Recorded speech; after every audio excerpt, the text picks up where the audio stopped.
salah satu konsep Rumi untuk bisa Isra Mi'raj. Ente mencintai seorang wanita. Wanita aya di harapan orang. Atau bahasa Rumi, seorang laki-laki sedang bercinta. Aya kakasihna dihareup, dicoba ku kabogohna. Cik kabogohna Karawang ieu mah ya. Asal geus sehektar dijual. Karawang jahat. Masya Allah, Masya Allah. Perehyangan mak akang, ya Allah. Imah temen dijual. BAKB. Iya nu kita kuat mah. Kamana? Ka dieu heula sakedeung. Aduh, Masya Allah rempag hate. Ka dieu. Adamin. Ya Allah ya Rabb. Masya Allah, itu lamun orang Karawang geus gitu ya Karim. Peremasa kadele bentasa karasa yang gigi rasa gigirin nangkara kasaluhureun adamin. Nah, idek Isra ya. Sia seserian goblok. Seorang lelaki dihareupeun ka bogohna. Nya cinta ka abdi sangat. Memandang abdi teh seperti kumaha? Seperti bintang di langit. Maksudnya sejuta bintang di langit satu yang bercahaya. Masya Allah. Bagus. Coba sampaikan di nu leuwih indah supaya hati tenang. Gunung yang tinggi akan kudaki, lautan yang dalam akan kuseberang. Masya Allah. Nikmat perasaan. Coba nu leuwih ti eta. Andaikan aku memandang wajahmu di terik matahari yang panas, tetapi ketika aku pandang wajahmu, teduh perasaan. Masya Allah. Iya Karim, pohara ta bahasa geus luar biasa ta mah. Nah, cek kabogohna teh di tukang tuh aya awe geulis ya coba di tukang. Di deuleu ku nyana. Dah, gombal sia. Gombal cek awena. Cenah sejuta bintang di langit, kakarak di bobodo bae ngalieu. Geus. Kuputuskan saat ini juga cintaku kepadamu. Wow, laki itu neng. Bebeakan amat sih. Itu masa sih kakarak ngomong ku ari geus ngalieu sayang mah. Sayang. Ente hampura. Tidak ada maaf bagimu. Ambo. Sekali ini saja maafkan diriku.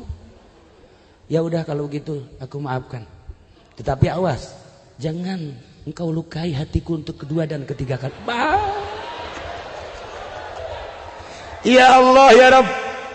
Ngobrol lah nyana. Eta si pambajik si alkabogohna ka imah heula.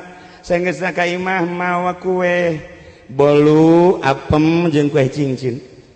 Eta isyarah kabeh eta. Bolu dada. Apem alah geus hosia tah geus. Ceritana ngobrol, ieu kan Isra malam hari ye. Kesetik dia tuh setengah dua teu karasa. Nah, keur ngobrol-ngobrol ngecek ka bogona teh ikan peting, coba taya kue, coba nu mana tah anu kasedap jeung resep, coba mangga.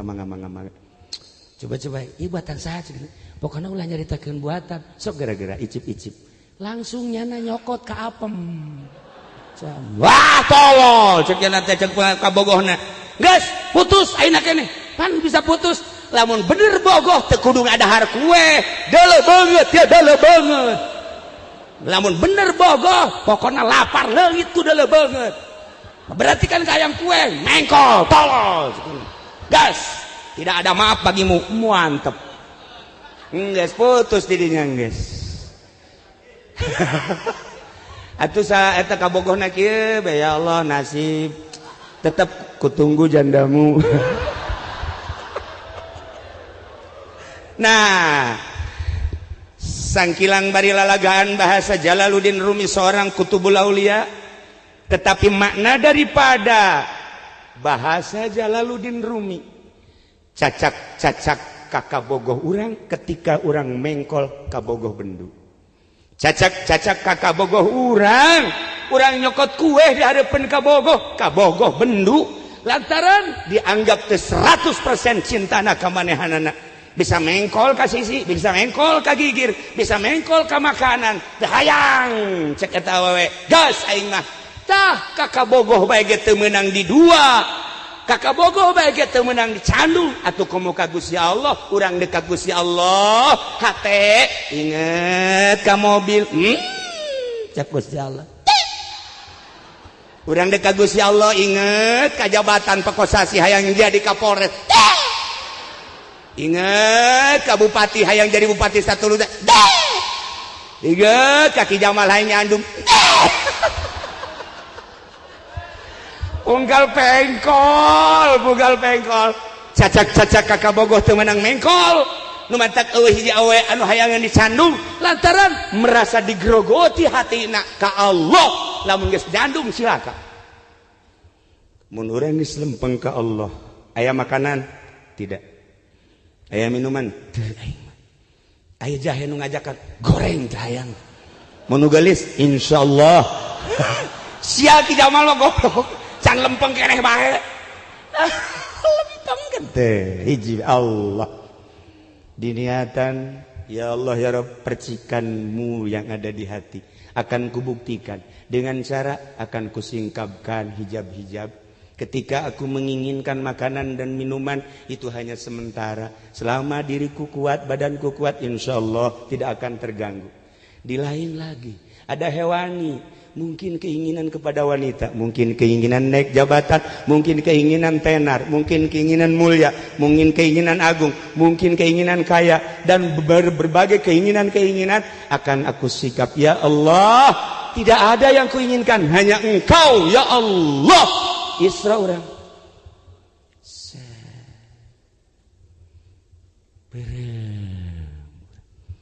iya nu mantak ngaganggu ka Allah naon makanan, nu mantak ngaganggu ka Allah minuman, nu mantak ngaganggu ka Allah ku naon SMS cek aji entoh teh mah tadi teh WA-an tolol atuh pace bukan. Masa kiai aya di grup goblok ente coba. Irada ke Allah na sia goblok. Aya di grup Allah Karim. Iya. Irada kusul ke Allah. Masya Allah Karim. Nah, polisi WA-an masih wajar, TNI WA-an masih wajar, pejabat WA-an masih wajar sebab aya jaringan-jaringannya namakan. Aya jaringan pengusaha masih, tetapi lamun kiai WA-an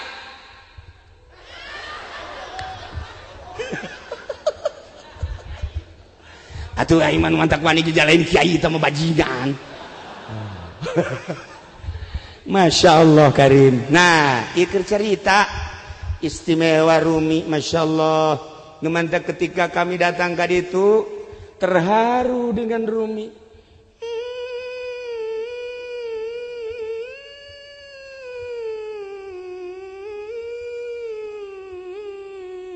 Dak.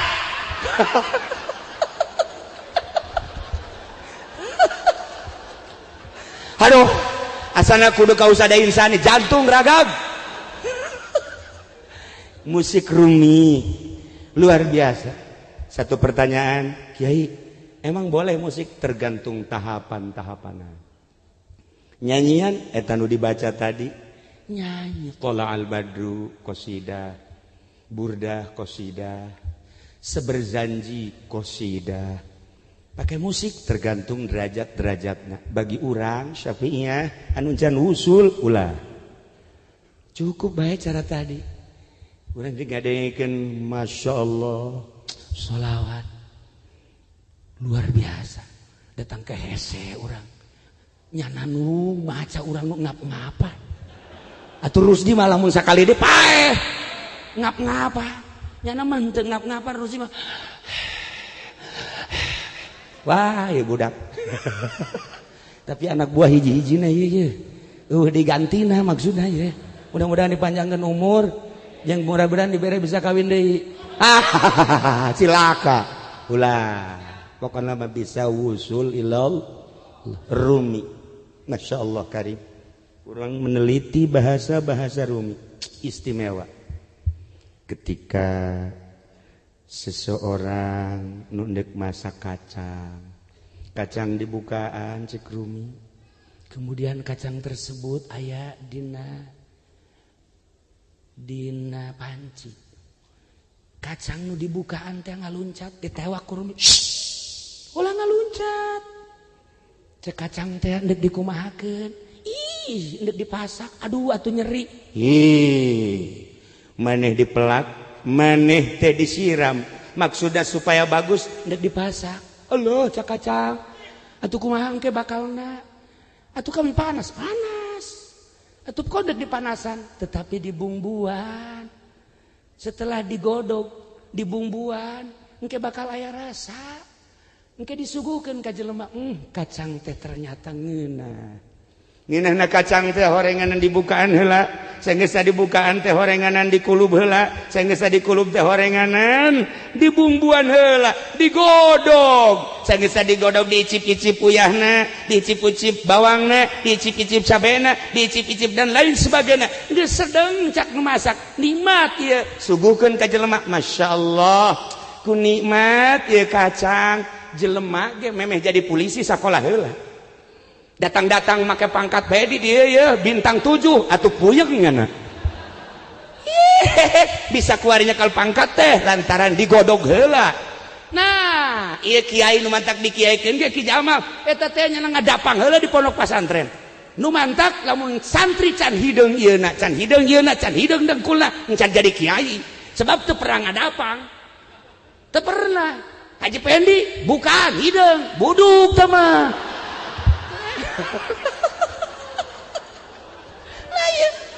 Godog heula, Masya Allah karim. Parenganan dek Isra jeung Mi'raj teh kudu digodog heula. Ulah sambarangan main Isra jeung Mi'raj bae. Datang heula ka kiai nu bisa nyingkabkeun. Cing abdi hayang Isra, mangga. Di mana pernah masantren? Encan masantren heula sok. Naon nu diaji? Anu encan cukup. Kudu diaji heula. Iya. Horeng bangga. Setelah ngaji syariat geus puguh sorobna nahuna bilagahna mantekna kakarak nyaritakeun tentang ilmu fikihna eta diawali ku ilmu tauhid. Setelah selesai geus moal ka sisi kagigir digodog heula ku kiai thariqah, maka ngarasa panas nyerinya puasa eta ngaranna godogan, zikir eta ngaranna godogan, ulah sare atuh ti peuting eta ngaranna godogan. Atuh ieu mah molor bae hayang Isra goblok. Sia dek ka mana Isra ajo deuk Mi'raj. Emang siap puasa bae henteu aing. Potongan Haji Mamin eueuh Isra Mi'raj. Atuh teh tadi teh cak Haji Jamal sugan teh mah henteu rapet, horeng rapet. Pan atuh cenah teu rapet beuteung ka hareup. Bisa Haji Jamal. Ya Allah ya Rabb. Nah, ieu cerita bahasa Rumi tentang Isra Mi'raj masih panjang urang menyaritakeun teu kudu ka Tuhan Syekh Abdul Qadir, teu kudu ka Kitu Abu Hasan Asy'adzili, teu kudu ka para wali-wali sangan waya di urang. Ieu mah pengalaman kaula kakonya ziarah ka Imam Jalaluddin Rumi. Karak sabaraha poin nu kukula dicaritakeun tentang Isra Mi'raj geus kaharti ku urang. Ulah sambarangan Isra, ulah sambarangan Mi'raj, lamun encan digodog heula. Anu ngagodogna ge kudu koki. Kacang digodog ku lain koki, ko santri makan lain koki. Si ieu masak kacang, si Udin masak kacang, si Jamil masak kacang, rasa beda-beda. Santri mah sakadaek bae. Ieu mah kok rasana kos kieu loba teuing uyah. Nu ieu tarasina sok pada kieu. Masyaallah. Pan ieu mah atuh aing asal empuk bae. Santri mah lain koki. Moal ngeunah tamal kos kitu mah tuh. Ngan ai santri mah tuh lain ngeunah ieu wali kabeh pan santri mah. Penting mah dahar bae ngeunah mah. Hebatna santri mantas dahar aya nu mawa timbal dahar deui. Insyaallah tah si santri eta jelema nu geus wusul ilallah kos kitu eta. Lain ilallah ila timbal. Ya Allah ya Rabb. Nah, ialah cerita tentang bahasa Imam Jalaluddin Rumi. Ieu masa kieu lantaran ternyata indah menyaritakeun urang bahasa-bahasa wali-wali Allah, urang bisa tercengang. Terasa di diri urang loba kekurangan. Terasa diri urang leutik. Ketika urang nyaritakeun Imam Jalaluddin Rumi nu tarianana di Jakarta, di Bandung, di Surabaya, Medan, kuari keur menjadi dikembangkeun bari teu nyahona naon. Cilaka. Urang ku bahasanya ya Allah ya Rabb heueuh hore. Encan nyaritakeun tentang dosa nu kudu dimuhasabah. Aduh, indah jasa Imam Jalaluddin Rumi. Hampir urang eueuna naonan jadi jelema teh ku bahasa Imam Jalal.